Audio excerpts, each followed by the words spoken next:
हम लोग लखनऊ में रहते थे। मेरे 5 भाई थे, 2 मम्मी थी। एक मम्मी का इंतकाल हो गया था और एक मम्मी हमारे साथ ही रहती थी।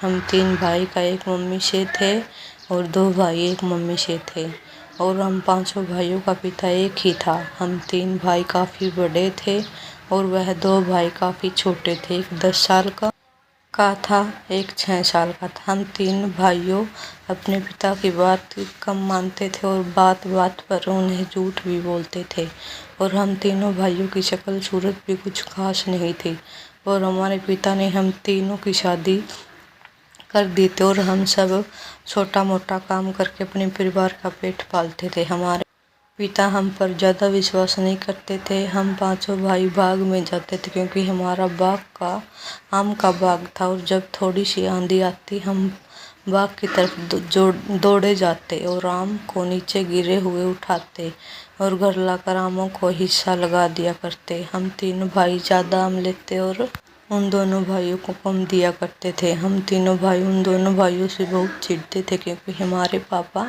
उन दोनों भाइयों से बहुत प्यार करते थे। हम दोनों भाई बहुत खूबसूरत थे। एक दिन यूं ही खेलते खेलते वह नहर में निकल गए।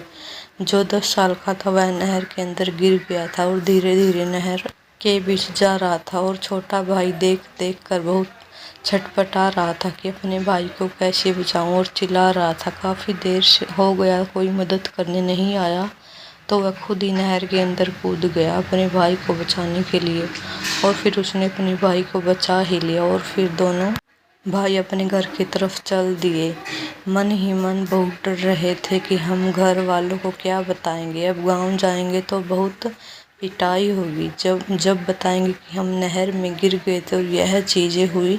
अब जब वे दोनों गांव पहुंचे तो ऐसा कुछ भी नहीं हुआ जैसा कि उन्होंने सोचा था। उन्होंने अपने घर वालों को बात बताई कि उसका भाई 10 साल का था, वह नहर में गिर गया था तो वह जो 6 साल का था उसने बचाया। उनके घर वालों सोचने लगे कि झूठ बोल रहा है क्योंकि 6 साल का बच्चा जो ठीक से नहर में पानी तक नहीं उठा सकता, भला वह 10 साल के बच्चे को कैसे बचाएगा। गांव में यह घटना वाली बात फैल गई पर किसी को विश्वास नहीं हुआ सिवाय एक को छोड़कर। उसने इस बात पर विश्वास कर लिया। उनको सब रहीम चाचा कहते थे। उस गांव के सबसे समझदार बुजुर्ग में से एक थे, इसलिए गांव वालों को बहुत लगा कि भला इन्होंने कैसे विश्वास कर लिया। यह तो कभी झूठ नहीं बोलता, अगर वे कह रहे थे तो जरूर कोई न कोई बात होगी जिस वजह से ये विश्वास कर लिए। और फिर सारे गांव वाले इकट्ठा होकर उनके पास में जाते हैं और उनसे कहने लगे कि देखिए, हम लोगों को तो कुछ समझ में नहीं आ रहा, अब आप ही बता दीजिए ऐसा कैसे हो सकता है। इस पर उनको हंसी आ गई और बोले कि श्रीमान, इसमें मैं क्या बताऊं, यह लड़का तो बता रहा है कि उसने यह कैसे किया। सभी गांव वाले उनकी शक्ल देखने लगे। फिर वह बोला, देखो, सवाल यह नहीं है कि वह छोटा सा बच्चा है कैसे कर पाया, सवाल यह है कि आखिर उसके अंदर इतनी ताकत कहाँ से आई। और फिर वे बोले, इसका सिर्फ एक ही जवाब है कि जिस समय उस बच्चे ने यह काम किया उस समय वहाँ दूर दूर तक कोई भी नहीं था।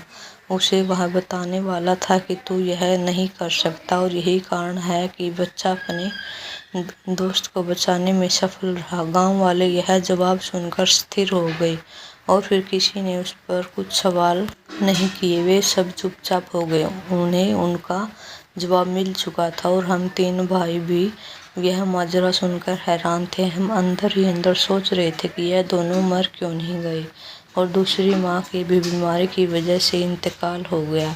अब हम दोनों भाइयों के सर पर भी माँ का साया उठ चुका था। हमें दोनों भाई हमारे जैसे हो चुके थे और पिताजी भी बहुत बीमार रहने लगे थे और उनके यहाँ पैसे की तंगी भी हो गई थी। अब वे तीनों जने हम लोगों से मदद की तबीयत करते थे।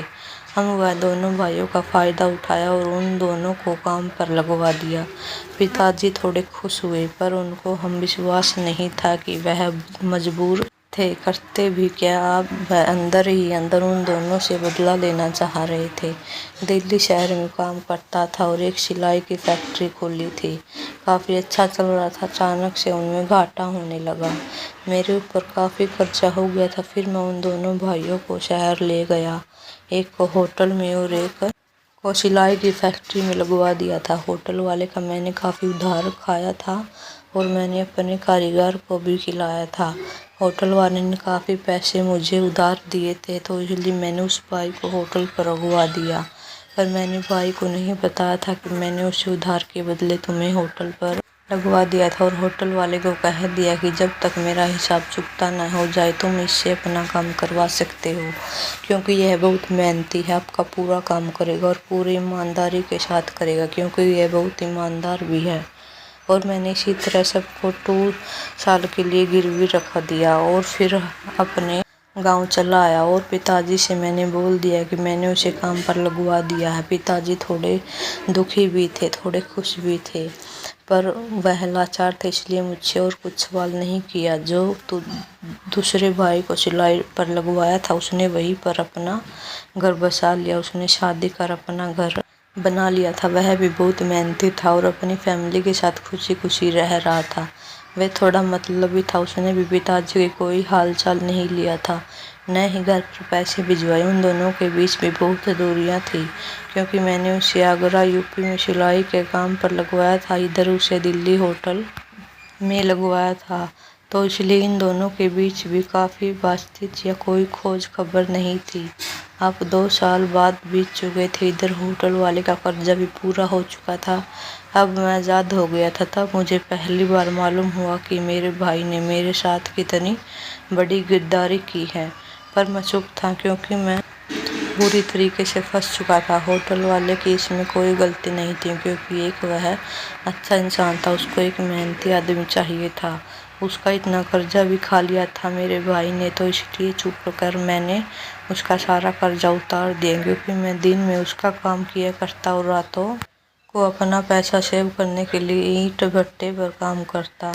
और इस तरह मैंने अपने पास काफ़ी पैसा जमा कर लिया था। मैं ज़्यादा पढ़ा लिखा तो नहीं था, पर मैं एक बहुत मेहनती इंसान था। इस तरह से मैंने अपना काम भी शुरू कर दिया और मेरा काम काफ़ी अच्छा चलने लगा। इधर मेरी फैमिली भी बहुत परेशान थे। मेरे 2 बेटे और 2 बेटियां थी और वह छोटे छोटे थे। फिर मैं अपने गांव लौटा अपनी फैमिली को लेने के लिए। तब मेरा सारा किस्सा अपने पिताजी को बताया, तो फिर से वह काफ़ी परेशान हुए और काफ़ी बीमार भी रहने लगे थे।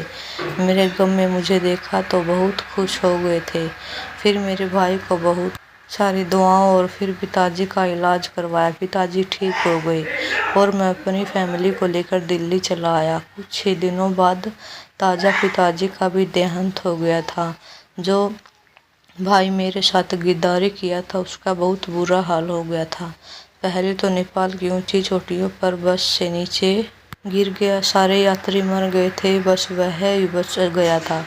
2 दिन बाद वह बचाव दल वहां पहुंची तो उसको निकाला गया। फिर उसे हॉस्पिटल ले गए। उसके इतने सारे सर्जरी हुए, कई साल लग गए। फिर वह अपने गांव आया। वहां पर भी उसको चैन न आया और उसने जहरीले सांप ने डस लिया। फिर इसी तरह से तड़प तड़प के उसने अपनी जान दे दी। इसलिए कहावत कही जाती है, कर बुला हो बुरा, कर भला हो भला। इसलिए इस तरह अपनी फैमिली में बिजी हो गया। और मेरे अब 4 बेटियां और 2 बेटे हैं। और फिर मैंने अपने बेटे को पढ़ाया।